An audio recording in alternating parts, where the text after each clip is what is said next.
Good evening, guten Tag, no, guten Abend, guten Tag. My first video, having an actual guest here, and I'm very pleased that I have Niels-Ole here, a fabulous trombone player, teacher, educator, all those good things. And I'll just get straight to it. A short 1-minute background story of yourself. Well, my name is Niels-Ole Bo Johansen. I'm Danish. I've been playing trombone since I was 16. I started as a euphonium player when I was 7. And I always wanted to play trombone, but my youth band conductor said, well, you're not going to play trombone because you're far too musical. So I struggled myself into becoming a trombone player when I was 16 years old. I played euphonium in brass bands, youth brass bands, and when I was drafted to the army, I was sent to an army band. And then the musicality kind of drifted away? No. I was sent to an army band, and they needed a stagehand. And that was basically what I started doing. And someone says, hey, you play the baritone, don't you? Yeah, I could do that. So I was given a baritone and suddenly playing second baritone in that brass ensemble. And a few months later, they said, well, we're going to have an audition for a permanent position as a trombone player. You should apply because then, you're going to apply for the academy later, so that would be a good test on where you are. So I did that, and whoopty, they came out and say, you got the job. I was 19 years old, and they said, and you're going to play bass trombone. I'd never seen a bass trombone before because the guy who was retired never really played. Showed that. you? No, he never played that bass trombone. He always played a tenor. So curious, the bass trombone. It was just like, okay. Good. So I stayed in that job for 4 years. After that, I had another job in another army band where I played tenor trombone. And I applied for several jobs, and occasionally I won the job as co-principal trombonist in the Aarhus Symphony Orchestra, where I stayed for 12 years. Started to teach at the Royal Academy of Music in Aarhus in 1989, so this year I've been teaching there for 30 odd years, and from 2000 I was appointed a permanent professor for life. Oh, congratulations. Yeah, thank you very much. So that was the short version. Nice. And I've been around tons of different things, from playing professional big band to especially a very long passion for contemporary music. I made some 15 CDs, solo trombone CDs, and I've had the good fortune to have been blessed with a life filled with good companionship and traveling a lot, meeting interesting people, and first and foremost being able to teach a lot of talented students. Interesting people. I would like to hope. Absolutely, yeah.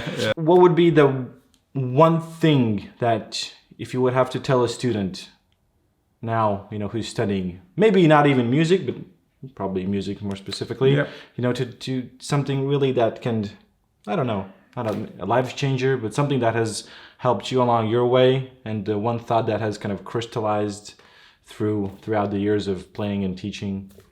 Well, as you can hear, I always started as being the guy who knew absolutely nothing about anything in every sentence. When I started in the symphony orchestra, you could ask me how many violin groups are there in the orchestra. It would be There are violins? Looking down and I was completely illiterate, and so all the knowledge I have about anything has been learned by doing, and it has actually been learning because, I need to learn more.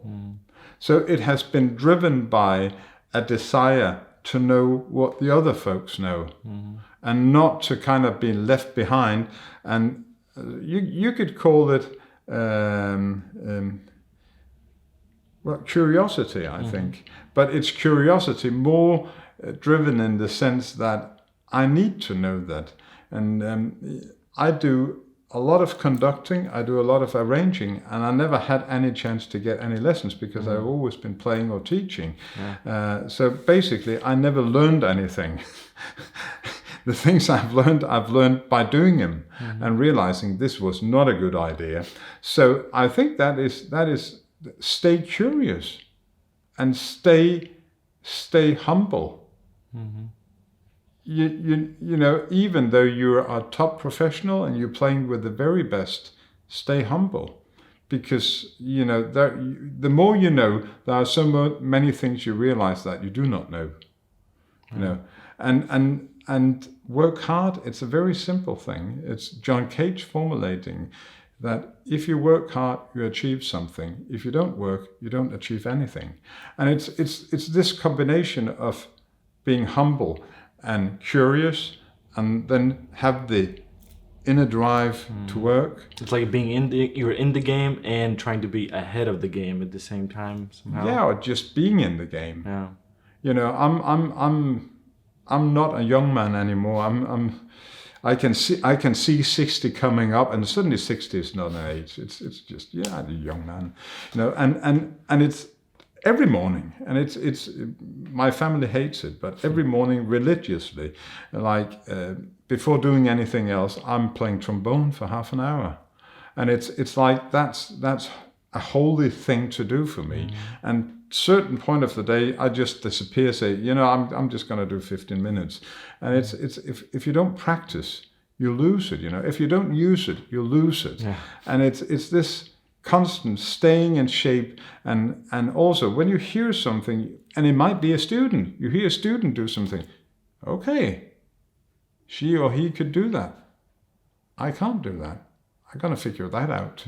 You know, and I think it's the curse of doing what we do, and it's also the blessing, because you learn from everyone, and you can learn from everyone. There's always something you can grab and build on what you have, and again, I cannot stress the importance of not being the most wisest person in the world. You know, feel dumb and work at it. You know, if you don't use it, you lose it, guys. Remember that, and thank you very much. Thank you. It was a pleasure. Good advice, and I'll see you next time. Bye.